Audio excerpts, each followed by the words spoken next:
सोचो, एक तरफ एक ऐसा इंसान खड़ा है जिसका नाम दुनिया के कई देशों में गूंज चुका है।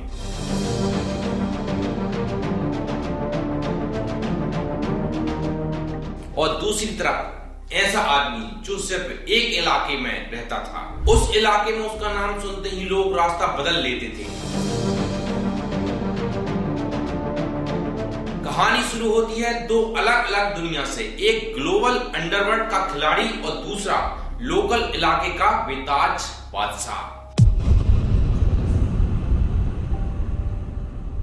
ये फर्क समझना बहुत जरूरी है क्योंकि यहीं से पूरी कहानी का असली ट्विस्ट शुरू होता है।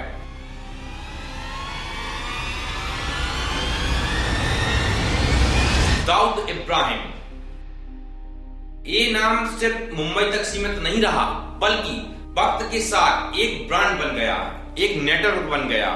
पैसा, कनेक्शन और सिस्टम के अंदर तक पहुंच, ये सब चीजें उसके पास थी।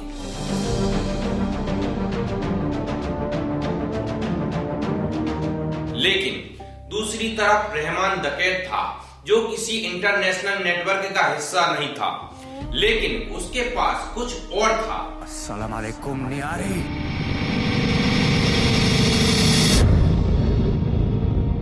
अपना इलाका, अपने लोग और वो भरोसा जो पैसे से नहीं खरीदा जा सकता है। उसके लोग उसके लिए सिर्फ काम नहीं करते थे बल्कि जान देने और लेने के लिए हमेशा तैयार रहते थे।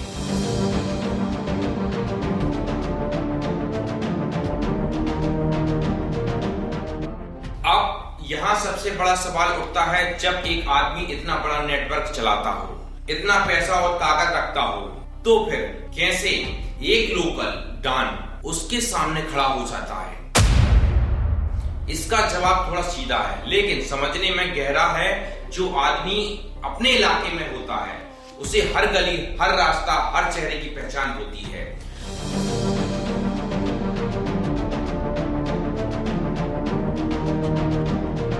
कहानी में एक ऐसा मोड़ आता है जहां बात सिर्फ ताकत की नहीं बल्कि इज्जत और डर की बन जाती है। कहा जाता है कि एक विवाद हुआ एक प्रॉपर्टी को लेकर और बात इतनी बढ़ गई कि दोनों तरफ से अहम टकरा गया।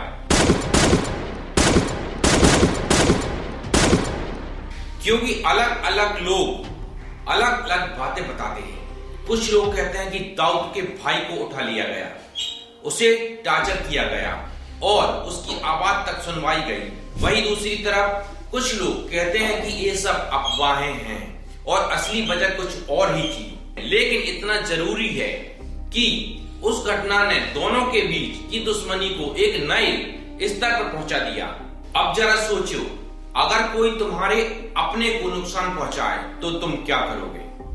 यही सवाल उस वक्त भी खड़ा हुआ था। लेकिन यहाँ एक फर्क था, दाऊद उस समय एक ऐसी जगह पर था जहां खुलकर लड़ना उसके लिए आसान नहीं था। अगर वो सीधे मैदान में उतरता तो उसकी पहचान, उसका ठिकाना, सब कुछ खतरे में आ जाता। और दूसरी तरफ रहमान था जिसे किसी से छिपने की जरूरत ही नहीं थी। वो खुलेआम अपने इलाके में घूमता था और अपना नाम ही उसकी सुरक्षा था।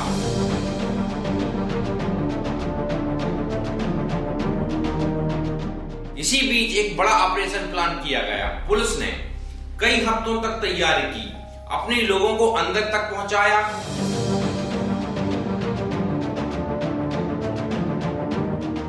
और फिर एक दिन हमला हुआ। कहा जाता है कि ये मुठभेड़ कई घंटों तक चली, गोलियां चली, धमाके हुए और आखिर में रहमान डकैत का अंत हो गया। ये सिर्फ एक इनकाउंटर नहीं था, ये पूरे दौर का अंत था। लेकिन कहानी यहीं खत्म नहीं होती। असली सवाल यह है कि इन दोनों में ज्यादा ताकतवर कौन था?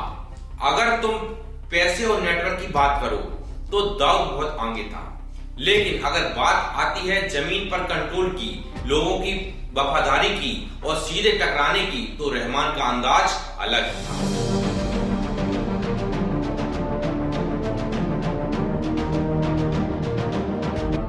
अंत में ये कहना गलत नहीं होगा दोस्तों कि ये तुलना सीधी नहीं है।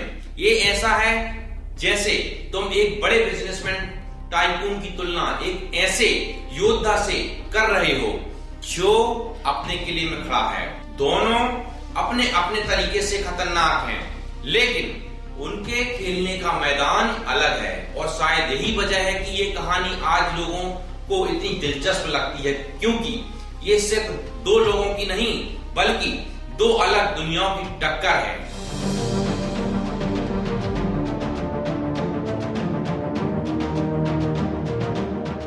चैनल को सब्सक्राइब कीजिए, लाइक कीजिए और अपने कमेंट्स बॉक्स में उत्तर जरूर दीजिए दोस्तों। जय हिंद, जय भारत।